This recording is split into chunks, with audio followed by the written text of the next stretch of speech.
play it any louder, then it's getting shut down. My name is Waffles, and I'm a government whistleblower turned political commentator, and this is the last 24 hours in the news. Today is December 3rd, 2025. It is 8:52 p.m. Mountain Standard Time. Here are the top U.S. news highlights for the past 24 hours. Appeals court disqualifies Trump ally from top prosecutor role. A 3-judge panel of the U.S. Court of Appeals for the Third Circuit unanimously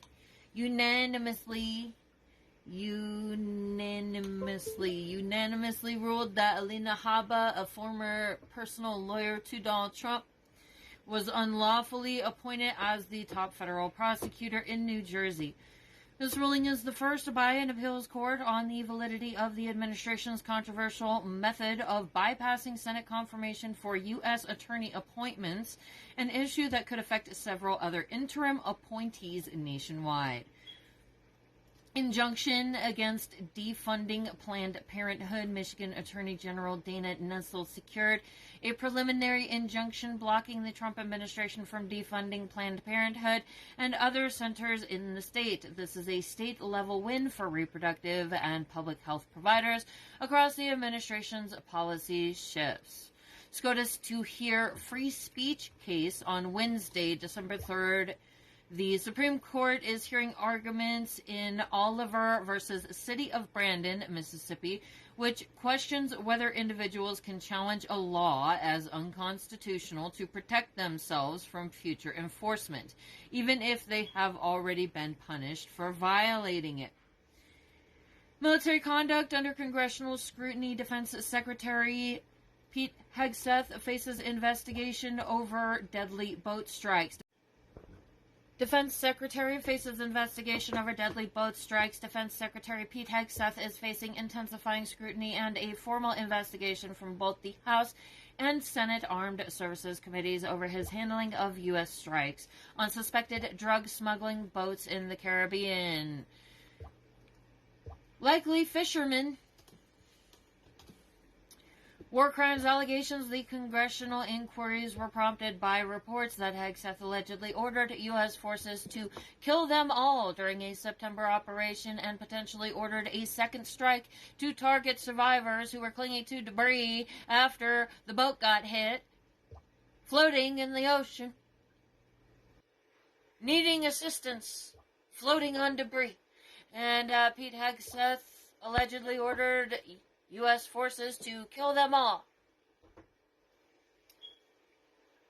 This was in September.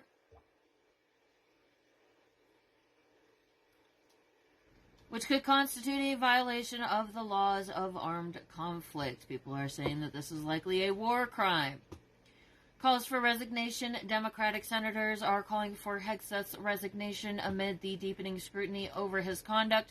Confirmation history, which included allegations of sexual assault and abuse and management style. Police and military mobilizations against citizens. Ongoing deployments. While no new large-scale deployments were announced in the last 24 hours, federal forces, primarily National Guard troops, remain deployed in select U.S. cities, including Washington, D.C. and New Orleans, as part of the administration's stated crackdowns on crime, homelessness, and illegal immigration. Do we really need the National Guard out there rounding up the homeless?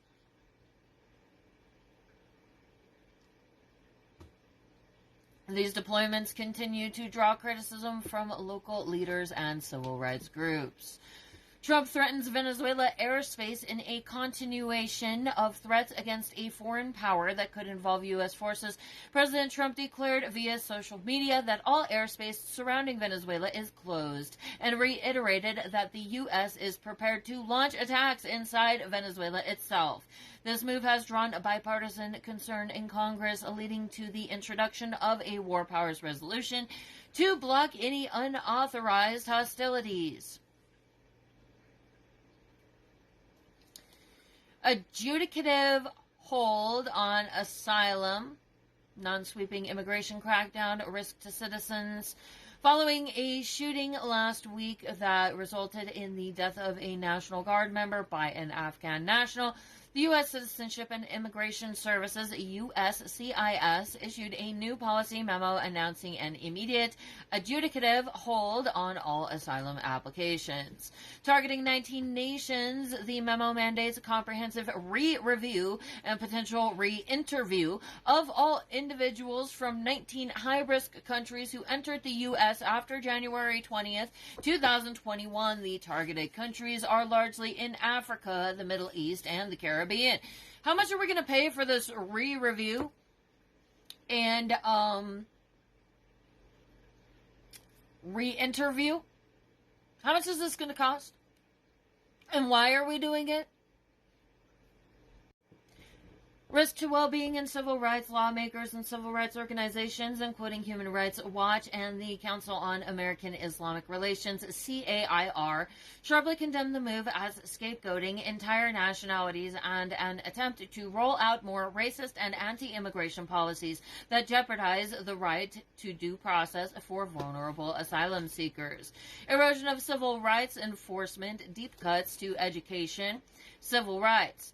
The administration is facing scrutiny over ongoing efforts to gut the enforcement staff of the Department of Education's Office for Civil Rights, OCR, and the Office of Special Education and Rehabilitative Services, OSERS. Court records indicate the administration previously fired over 80% of OSER's employees during the last government shutdown and attempted to fire over 137 staffers at OCR, leaving the agency drastically understaffed to handle civil rights complaints, particularly those related to disability and race.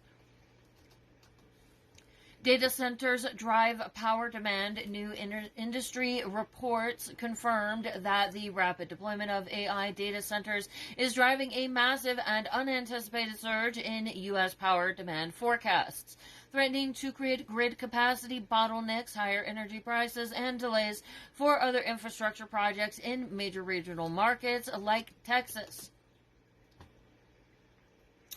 Immigration policy undermines public safety. Civil rights groups released a report arguing that the administration's aggressive immigration enforcement policies, particularly ICE arrests in public settings, are undermining public safety by installing fear in immigrant communities, making residents less likely to report crimes, access essential medical service, or cooperate with law enforcement. In international relations, the United States provides aid to Sri Lanka. The Department of State confirmed that the U.S. is providing life-saving assistance to Sri Lanka in the wake of the devastating cyclone Ditwa.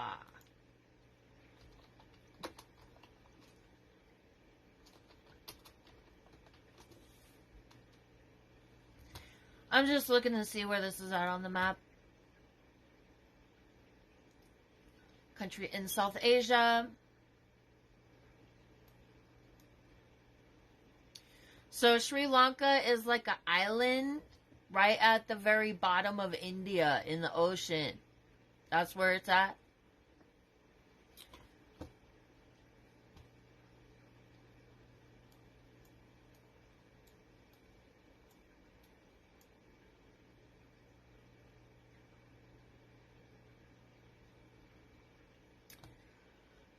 There's a potential that it could be a tactical maneuver because Putin is stationing himself in Sudan.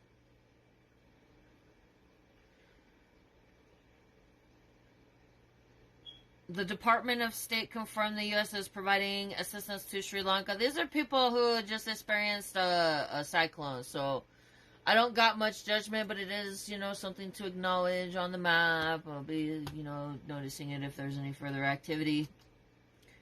Anything questionable in the future.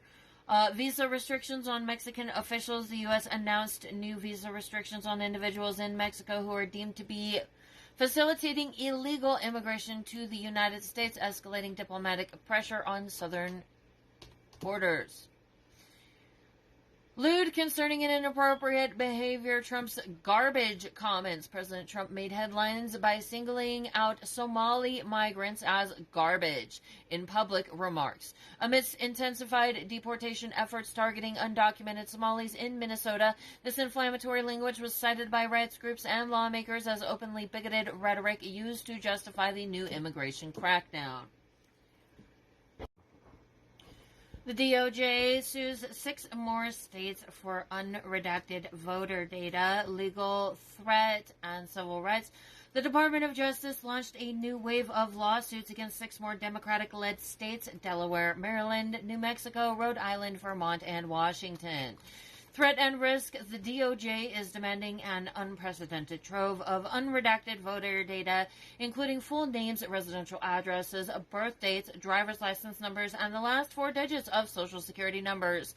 States argue this violates state law protecting voter privacy. The lawsuits are aimed at enforcing the administration's claims of widespread voter roll maintenance, failure, and raise significant civil rights concerns about the federal government seizing massive amounts of personal information on millions of U.S. citizens.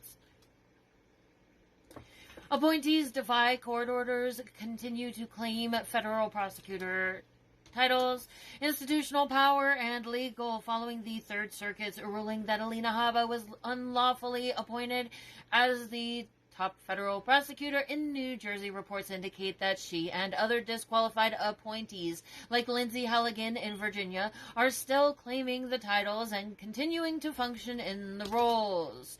The Justice Department's failure to acknowledge these court disqualifications represents a direct challenge to judicial authority and raises constitutional concerns about the executive branch's disregard for the statutory appointments process. This lack of compliance by appointed officials, many of whom lack prosecutorial experience, jeopardizes the integrity of federal law enforcement operations in key districts. All right, so there's an item in my news that is based on, my news reports is a pool of the public reporting that has happened recently.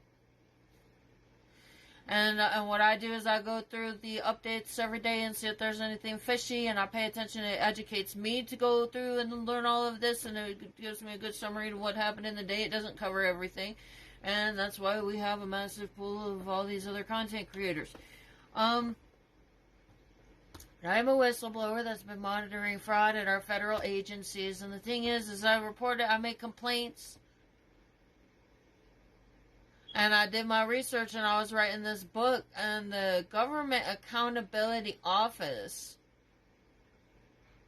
who's in charge of holding Congress accountable? That's the one I'm mad at.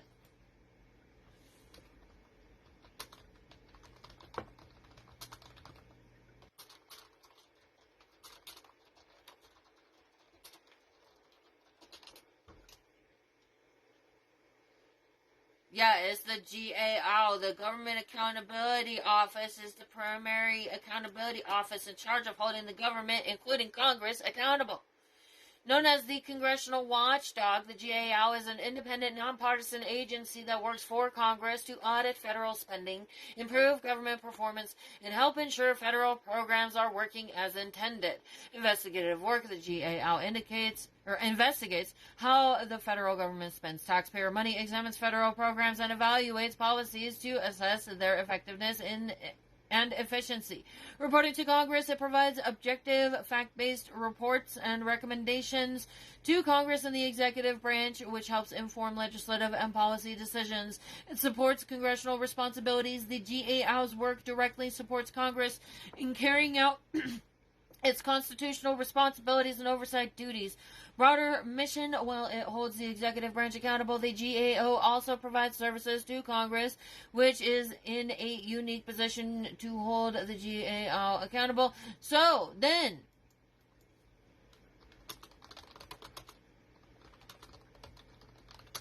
I think there's also like the House Ethics Committee. The problem that I have with this is that I am just reading this and my mind is processing this as it looks like an attempt to collude with the ongoing fraud endeavors. I'm pretty sure Donald Trump and Elon Musk and his buddies were the ones that committed fraud at our federal agencies during the pandemic. And everything they've been doing looks like they're trying to cover that up by defunding our agencies, making it so that the fraud is not discoverable. And now they're out here making claims that they found some fraud, and that's the reason for taking away health care from millions of Americans. Until we recover the economy from where it was pre-pandemic, I don't think that we should even be messing with these public assistance programs, maybe slowly reducing them. But I think that right now, with the economy falling apart and us still not have recovered the economy, I don't think it's a good idea to cut a bunch of people's subsidies off of healthcare insurance. And I don't see our government doing much to hold pharmaceutical companies accountable, and pharmaceutical bribe is an issue. So, while it is that the GAO is claiming that there was this amount of fraud, I am having a hard time believing that the way that the argument is being presented, that this is a legitimate claim.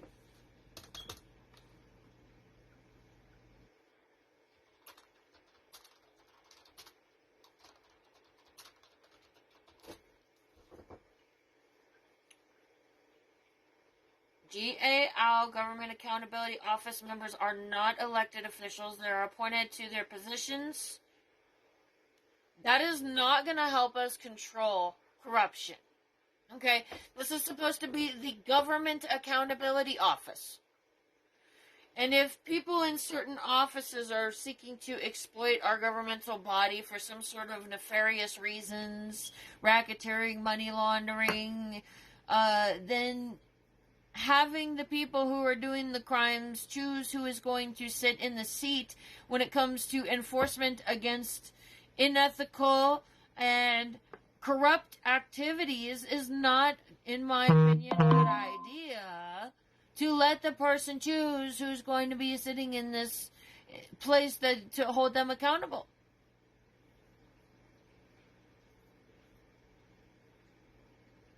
How does that work for accountability for anti-corruption?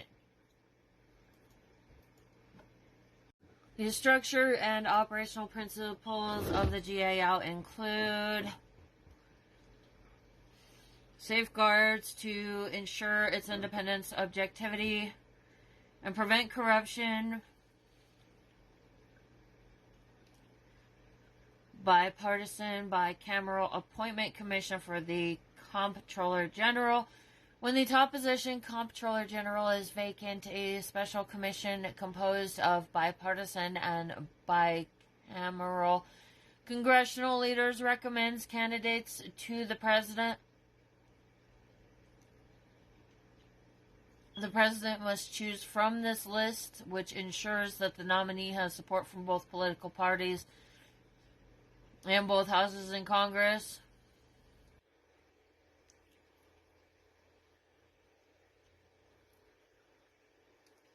Long, non-renewable 15-year term. That's the main thing I wanted to know. Like, are these people that are seated for a while, or are these people likely to be colluding in any crime? I'm very confused why they're announcing all this Friday. Well, how come nothing's being done about these problems? I don't know. It's something the Trump administration has claimed is happening over and over again. I just don't understand why the Government Accountability Office is not holding these motherfuckers accountable when it looks like they're money laundering. That's my problem. Removal for cause only. The Comptroller General can only be removed by Congress through impeachment or a joint resolution, not by the President alone. This protects the head of the GAO from being fired for issuing unfavorable audit findings. Independence within the legislative branch. The GAO is an agency within the legislative branch, intentionally structured to be independent of the executive departments. It primarily audits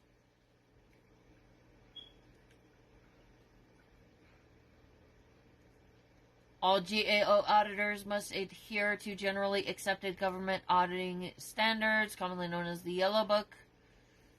These standards mandate integrity and objectivity. Auditors must maintain an attitude of impartiality in all their work, independence in fact and appearance. Auditors must be free from personal or external impairments to their independence. Competence. Staff are hired on merit and expertise, not political loyalty. Ethics and financial disclosures. GAO employees must complete annual financial disclosures to ensure they have no financial stake in the outcome of an audit. Staff must biweekly attest to their independence regarding their work. Outside activities are disclosed and require approval to ensure no conflicts. Merit system principles. Most GAO staff are professional career civil servants protected by the merit system principles, which guard against improper political influence in hiring. Transparency and public reporting. The GAO's effectiveness relies heavily on its reputation for credibility and fairness. Its findings are made available to the public, creating transparency and accountability for the agencies it reviews. External peer review. The GAO's own work is subject to external peer review to ensure equality adherence to professional standards, providing an additional layer of accountability.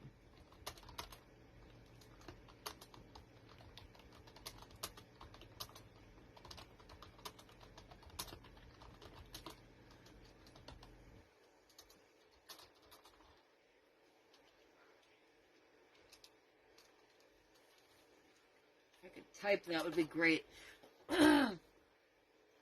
Does the GAO prosecute or hold government bodies accountable, and how? How the GAO holds government bodies accountable. The GAO ensures accountability through a system of reporting and recommendations that empower other entities with actual enforcement authority. So it sounds like they can only make recommendations, just like the ombudsman. The only thing that the ombudsman is going to do if you contact the ombudsman is the ombudsman's going to go chew some ass at the office, but they can't make them do anything. So, like, the ombudsman could go to, like, HHS or whatever and chew them out, but they can't do anything. And it kind of sounds like that's the case with the GAO. They do audits and investigations. And the GAO conducts extensive audits, financial performance, compliance, and investigations into federal programs and expenditures to identify waste, fraud, and abuse. And mismanagement. We should see a whole bunch of GAO. Let's see GAO reports on all of our federal agencies right now, please. Let's do audits of all of them. That would be great. Issuing recommendations based on its findings, the GAO makes specific recommendations to federal agencies and the president on how to improve efficiency, effectiveness, and compliance with the laws. I'm pretty sure they post. So what they do is they do an audit, and they write the thing. They write like an essay, and then they post it publicly so everybody can see what's going on at a certain agency.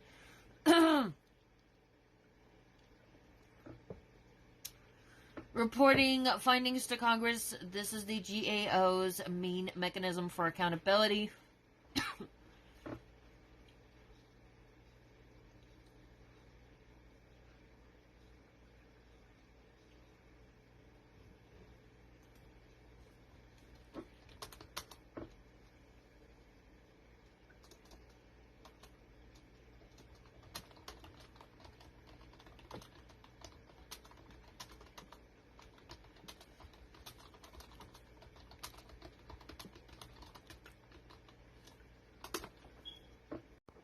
Alright, so the congressional majority do not have an unfair sway on who gets seated at the GAO. The process for selecting the head of the GAO, the Comptroller General, is specifically structured to prevent any single party, including the congressional majority, from having an unfair partisan sway.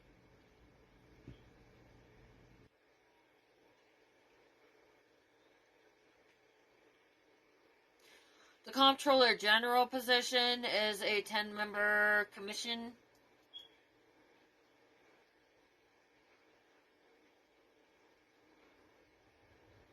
The Speaker of the House and the President pro tempore of the Senate. The composition is balanced, consisting of an equal number of majority and minority party leaders from both the House and Senate. Specifically, it includes the Speaker of the House, so Mike Johnson's ass. Mike Johnson's sorry, gross ass, fucking weirdo, fucking pasty ass is part of the Government Accountability Office. That's not good. That's never a good sign. Mike Johnson breathing air anywhere in any government offices or places of business is not a good sign. The majority and minority leaders of both House and the Senate, the chairman and ranking minority members of the key oversight committees in both chambers, Senate Committee on Homeland Security and Government Affairs, and the House Committee on Oversight and Government Reform function. This commission must recommend at least 3 qualified nonpartisan candidates to the president. The president must select a nominee from this list, although they can ask for more names. The president's nominee must then be confirmed by a vote in the Senate. Yeah, well, Pete Hegseth got confirmed by the fucking Senate, so then what does that say about the integrity of the GAO? If that's how these people get put in that seat. So, I have some scrutiny towards these statements that are being made in the media about public health and the GAO's claims about the fraud. I don't know if I'm even would argue that they're wrong. I have not read the report. So there's got to be a report out there. And the report claims that the ACA's health insurance exchanges are rife with fraud due to lax anti-fraud controls. Okay, well, I mean, fraud has been going on, but I think it's Donald Trump and Elon Musk and his MAGA buddies that are doing the fraud.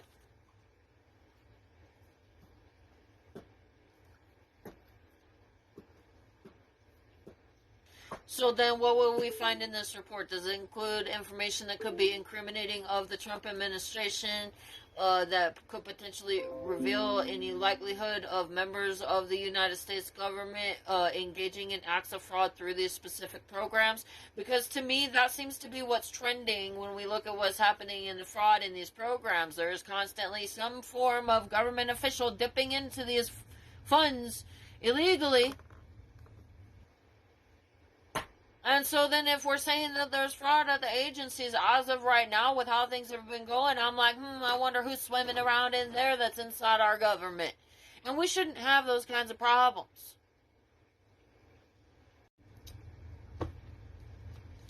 Risk to well-being, the GAO tested the 2024 and 2025 plan years, submitting 24 fictitious applications for subsidized coverage, and 23 of the 24 were approved. The audit identified tens of thousands of Social Security numbers being used multiple times, an identity theft indicator, and over 58,000 SSNs matching death records, with over 94 million in tax. I don't know if what I'm reporting right now is accurate.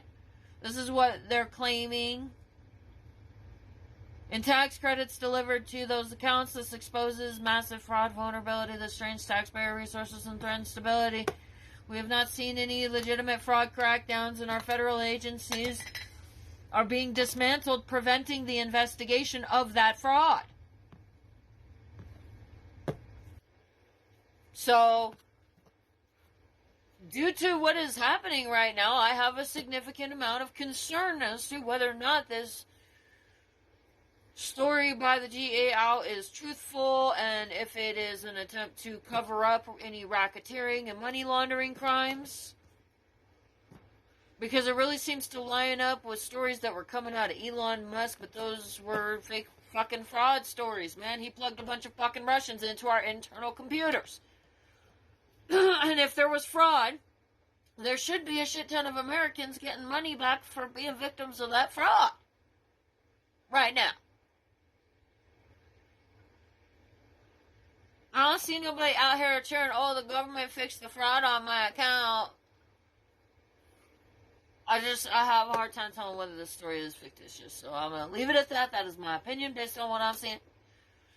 SNAP benefits at risk as states resist data demands. Agriculture Secretary Brooke Rollins announced that the Trump administration will pause aid 4 Democratic-led states that refuse to provide the government with identifying information about SNAP food stamp recipients, specifically demanding disclosure of immigration status. Risk to well-being, the federal government is using critical food assistance funds as leverage to enforce its immigration agenda. This action threatens millions of low-income legal residents, including green card holders and families with mixed immigration statuses. He's targeting Democratic states and not Republican states. That seems very discriminatory, and it seems like it's made to be an attack towards the people here in America. That sounds like political corruption for me if you're not going to treat the entire country fairly and are going to target states based on the demographic of their voter populations. Arctic cold blast threatens Massachusetts and Northeast. Consumer and civil risk. A natural and early season Arctic blast is forecast to challenge low temperature records in the Northeast and Midwest, with temperatures expected to drop to the single digits and below zero in parts of New England and the Great Lakes region. The rapid onset of frigid air combined with gusty winds will create dangerous wind chill factors, raising the risk of hypothermia, strained utility grids, and potential power outages that threaten vulnerable populations, including the homeless and elderly. Federal court considers a petition to ban 13 pesticides. A federal court is currently considering a petition to ban 13 pesticides currently used in the U.S. agriculture sector. The legal action argues these pesticides pose an unacceptable risk to public health and the environment, focusing their potential impact on farm workers and communities surrounding agricultural areas. The outcome could significantly impact U.S. food production supply chains and public health standards. So, a federal court is currently considering a legal petition that demands the Environmental Protection Agency, EPA, act on a 2021 request by environmental and labor groups to ban 13 specific organophosphate pesticides. A hearing took place in the U.S. Court of Appeals for the Ninth Circuit on December 2nd, where judges weighed imposing a deadline on the EPA for its decision. Other than that, there's been talk about that the EPA is currently trying to add forever chemicals to our food supply by spraying it directly on the crops as a pesticide. And I think that issue warrants wide public awareness. And if that is what they are doing, if that is the case, and if there's any chance of that, because I'm pretty sure with the way the forever chemicals are, is that those plants would go into immediate uptake into the plants. The chemicals in the water being sprayed on the plants as a fluid form would go directly up into the roots of the plants. So why the fuck would we spray that dangerous ass chemicals that there's literally no legitimate reason to even be using on our food product at all whatsoever?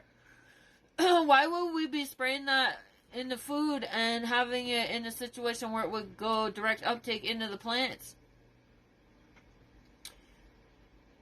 I don't have time to look further into that issue. But there are people out here that are like experts that know about this shit, and if there's any chance that is what is going on, those people need to file a freaking lawsuit. Like, we should not be allowing that to happen to our food at all. And if it is gonna happen to our food, it needs to be challenged as quickly as possible so it can be ended. For real, like, if there's any chance that the forever chemicals could go direct uptake into our food supply, and if Donald Trump or the Trump administration, the EPA, Department of Agriculture, or whatever, is trying to introduce forever chemicals into our food supply, if there's a risk of direct uptake by the plants from that, it needs to be halted, it needs to be stopped, it needs to be stopped immediately, it needs to not be allowed to continue. And so somebody needs to file suit if that is what's going on and prevent that from happening, because that will create a very serious problem that results in environmental contamination, that is widespread contamination that has expanded to global contamination. So then if they were doing that, they would not only be affecting our supply of food, but they'll also be doing it to foreign countries. It's not something we should be putting up with at all. I don't know what the hell is going on with that. I need to look further into the issue. There's specific names to the chemicals or whatever, and I don't understand the chemical composure shit. I'm all trying to understand the science of how this works so I can explain it clearly as to how the chemicals work, and I just don't have time for that because I'm barreling through the courts and living in an unstable situation. Yeah, so I don't know what's going on with that, but the Forever Chemicals is concerning. I don't know what the hell is going on with this organophosphate. Sounds like it has phosphate in it.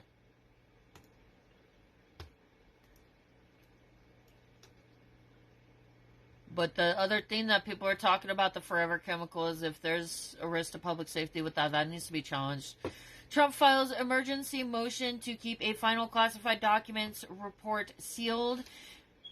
Trump asked a federal judge to continue blocking the release of special counsel final report tied to the classified documents probe, continuing an active procedural fight that affects what investigators and the public can see.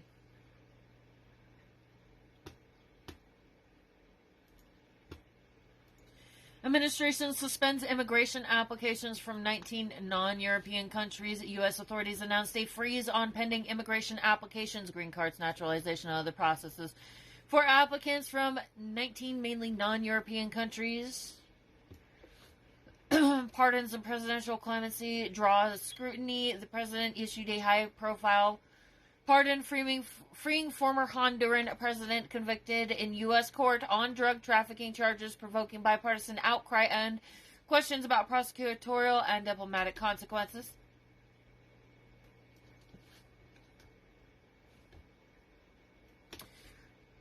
Donald Trump adding more people to the National Guard. Bomb threats to Senator Chuck Schumer's regional offices. There's like a recap of recent news.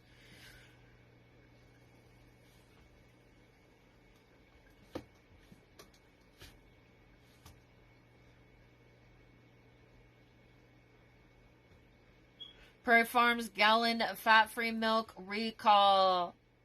FDA retailer notices specify the plant code DEC08 lot. Consumers who purchase affected gallons should follow retailer recall instructions.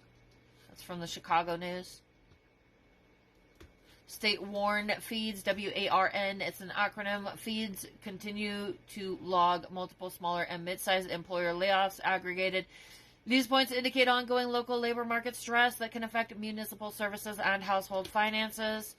No major nationwide infrastructure outages reported in the last 24 hours.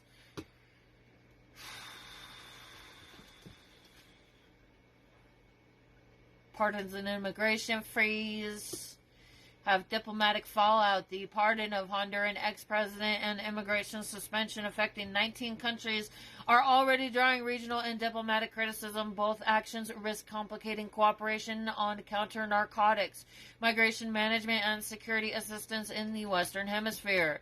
Military counter-narcotics action scrutiny reporting continues on prior U.S. strikes in the Caribbean.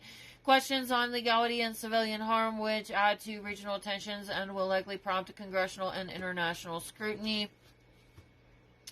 Emergency motions and procedural filings around the declassified documents report.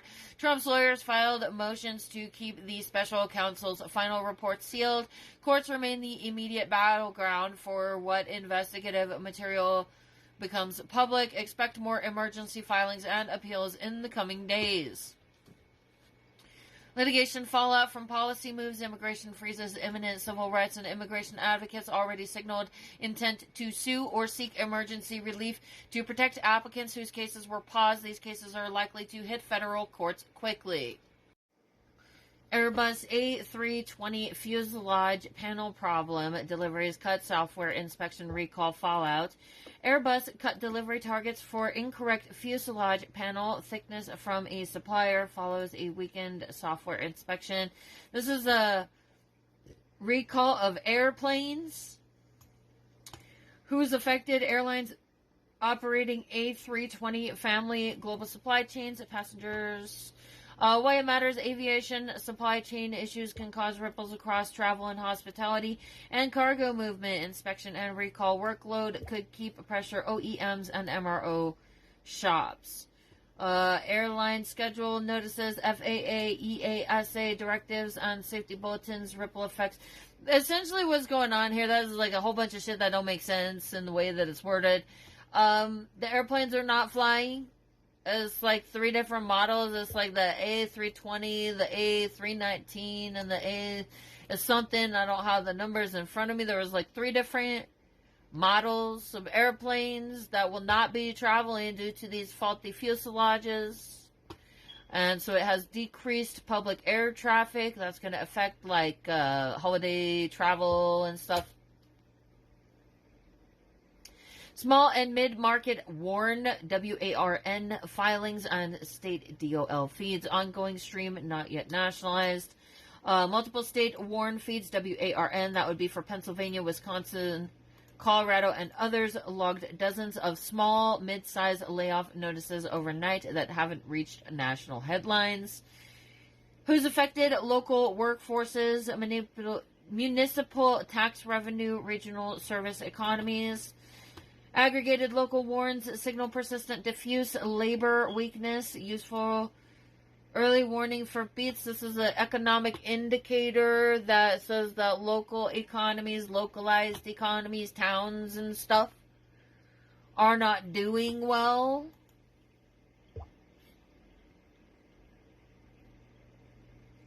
Compass One Healthcare Warren Act investigation. Strauss Morelli PLLC, a leading class action law firm, is investigating Compass One Healthcare, DBA, Crothall Healthcare, and Morrison Healthcare regarding its recent potential mass layoff in Philadelphia, Pennsylvania. The WARN Act is a federal law that requires certain employers to notify their employees in writing at least 60 days before a plant closing or mass layoff takes effect. All right, so it looks like we have potential class action. Yeah. This is coming from a class action law firm. This is for Pennsylvania in regards to this matter.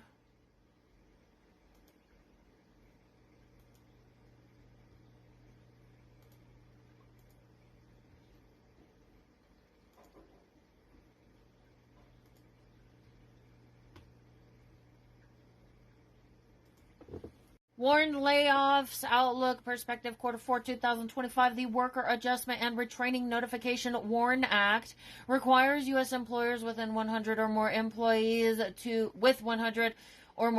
to provide 60 days notice before a plant closing or mass layoff. Because of this 60-day lead time, this warn thing keeps showing up in my news.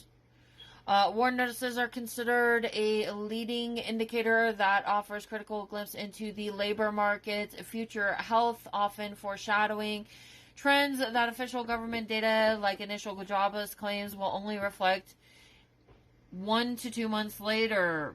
Key signal notices at a multi-year high. The most concerning signal for the economic look is the sheer volume of WARN notices being filed, highest since 2016. Real-time tracking of WARN filings by institutions like Goldman Sachs Research has shown the number of notices has ticked up to its highest level since 2016, excluding the spike during the initial 2020 pandemic. October surge data from the Federal Reserve Bank of Cleveland confirmed that nearly 40,000 Americans received an impending layoff notice in October 2025 across the 21 states they track. This figure ranks among the highest since the Cleveland Fed began tracking the data in 2006. Lacking official data, this surge in WARN notices coupled with high layoff announcements tracked by firms like Challenger, Gray and Christmas suggests the labor market is deteriorating at a pace faster than what the current official government employment data is showing. This disparity strongly indicates that official unemployment figures are likely to trend upward significantly as winter approaches.